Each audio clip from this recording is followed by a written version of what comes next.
हमारे राष्ट्रीय अध्यक्ष आदरणीय खड़गे साहब, हमारे नेता सोनिया गांधी जी और राहुल गांधी जी आ रहे हैं और पार्टी का घोषणा पत्र लॉन्चिंग करेंगे और पब्लिक मीटिंग में करेंगे। बहुत से लोग आएंगे और हज़ारों की संख्या में जो है वो लोग बाग आएंगे। उत्साह है।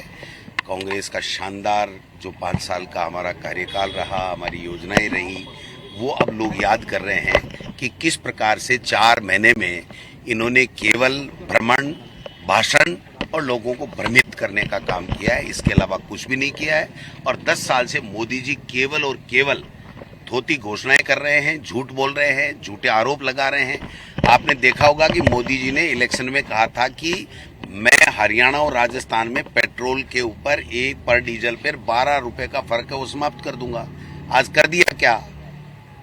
तो एक नमूना है ये। बाकी और बहुत सी बातें हैं जिसको जनता अब महसूस कर रही है कि हमसे कमी रह गई कि हम कांग्रेस की सरकार लाना चाहते थे, लेकिन देश के प्रधानमंत्री ने झूठ बोल करके ये राजस्थान की सत्ता हथिया ली है। इसका जवाब देने का समय आ गया है और हम लोग लोकसभा के अंदर जवाब देंगे और उनसे सवाल करेंगे कि 70 साल का कांग्रेस से हिसाब मांगने वाले मोदी जी, आप 10 साल का हिसाब बताइए। महंगाई का क्या हाल है? बेरोजगारी की आप बात कर रहे थे, किसानों की आमदनी दोगुनी करने की आप जो बात कर रहे थे, विदेश नीति ठीक करने की बात कर रहे थे, देश की आर्थिक नीति ठीक करने की बात कर रहे थे, शिक्षा नीति ठीक करने की बात कर रहे थे। इन सवालों का क्या जवाब है? एक पे एक घोटाले हो रहे। इलेक्टोरल बॉन्ड जो है देश का सबसे बड़ा अब तक का घोटाला है, जो प्रमाणित हो चुका है। इसको किसी जगह प्रमाणित करने की आवश्यकता नहीं है।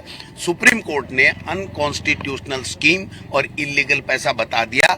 सुप्रीम कोर्ट से ऊपर कोई है नहीं। तो जो चीज प्रमाणित हो चुकी कि ये बेईमानी की है इन्होंने और भ्रष्टाचार किया है, घोटाला किया है, उसके ऊपर जनता इनसे जवाब मांगेगी और इनको पटकनी देगी और इंडिया अलायंस जीतेगा। देखिए सर, कल मुख्यमंत्री भजनलाल ने जनता को कहा है कि कांग्रेस पार्टी उसको ढूंढती रह जाएगी।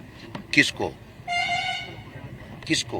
उन्होंने अपने संबोधन में कल कहा है कि चुनाव के बाद कांग्रेस पार्टी गायब हो जाएगी और खुद की कुर्सी का ध्यान रखें वो तो ज्यादा बेहतर है। मतलब है कि बीजेपी का कोई नहीं जीतेगा।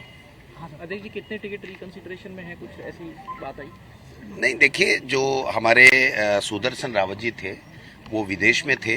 हमारी कोई बात हो नहीं पा रही थी, लेकिन पार्टी ने ये तय किया कि सबसे मजबूत और अच्छे उम्मीदवार हैं, इसलिए हम लोगों ने रिकमेंड किया था कि वो बहुत बेहतर उम्मीदवार हैं। तो बेहतर उम्मीदवार के तौर के ऊपर उनका जो है वो घोषणा हुई, लेकिन उन्होंने लिख करके मुझे ये कहा है कि मेरी जो वर्तमान परिस्थितियां और मेरा जो बिजनेस है परिवार का, उसके लिए मेरा 2 महीने का विदेश का जो कार्यक्रम है, अगर मैं वहां नहीं गया तो मेरा पूरा व्यापार चौपट हो जाएगा। तो मैं समझता हूं कि उन्होंने कहा है कि हम सब मिलकर के लड़ेंगे, लेकिन और कोई योग्य और अच्छा उम्मीदवार आप चयन करें। पार्टी आलाकमान आग्रह किया है। उन्होंने ये नहीं किया मैं चुनाव नहीं लड़ूंगा, लेकिन उनका ये कहना था कि मेरी ये जो परिस्थितियां हैं उसमें मैं नहीं लड़ूं और दूसरा कोई लड़े तो बेहतर रहेगा। तो पार्टी आलाकमान की सारी बातें संज्ञान में ला दी गई हैं। जो भी पार्टी आलाकमान निर्णय करेगा उस निर्णय के साथ हम लड़ेंगे और जीतेंगे। मेवाड़ के एक नेता के ऊपर आरोप लगाया गया है। ऐसा कुछ भी नहीं है। वो बात यही थी कि भाई सीपी जोशी जी ने, मैंने, रंधावा जी ने, गहलोत साहब ने, सबने एक चर्चा करके ये कहा था कि ये बेस्ट उम्मीदवार है और आज भी है वो बेस्ट उम्मीदवार। बट वो अपनी पारिवारिक परिस्थितियों से नहीं लड़ना चाहते तो कोई बात नहीं, वो कोई कांग्रेस के खिलाफ में थोड़ी है। वो नहीं लड़ना चाहेंगे, दूसरा आदमी लड़ लेगा। ये तो कोई बड़ी बात नहीं है। अजमेर और भीलवाड़ा में भी ऐसी कोई बात आई? नहीं, अभी कोई ऐसी बात नहीं है। अजमेर प्रत्याशी पे कुछ आरोप लगे हुए हैं पुराने मामले। वो तो चुनाव आयोग ही कह रहा है कि अगर आपके केस है तो आप बता दीजिए। तो अयोग्य चुनाव लड़ने की अयोग्यता की जो मापदंड है उसमें कोई आता है तो वो चुनाव नहीं लड़ सकता। बाकी तो सभी को कहा है आपराधिक का, किसी का भी मामला है तो वो टीवी में देगा, ये देगा, वो देगा। तो वो सब चीजें हैं, ये सब चीजें कोई मायना नहीं रखती है। जो पार्टी आलाकमान उम्मीदवार तय करती है वो उम्मीदवार लड़ेगा और जीतेगा। इस बार जो है माइनॉरिटी में एक भी टिकट नहीं है, ब्राह्मण समाज से एक भी टिकट नहीं है आपका।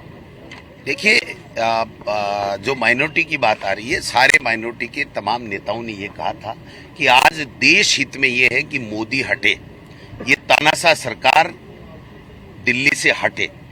इसलिए उन्होंने आगे बढ़ करके ये कहा है कि मोदी हटाना जरूरी है, देश पक्ष बचाना जरूरी है। हमारा चुनाव लड़ना कोई जरूरी नहीं है। हम लड़ते रहे हैं, आगे भी लड़ते रहेंगे। तो ये एक बहुत बड़ी बात है। हम उनके जो त्याग और समर्पण का जो जज्बा उसको सैल्यूट करते हैं।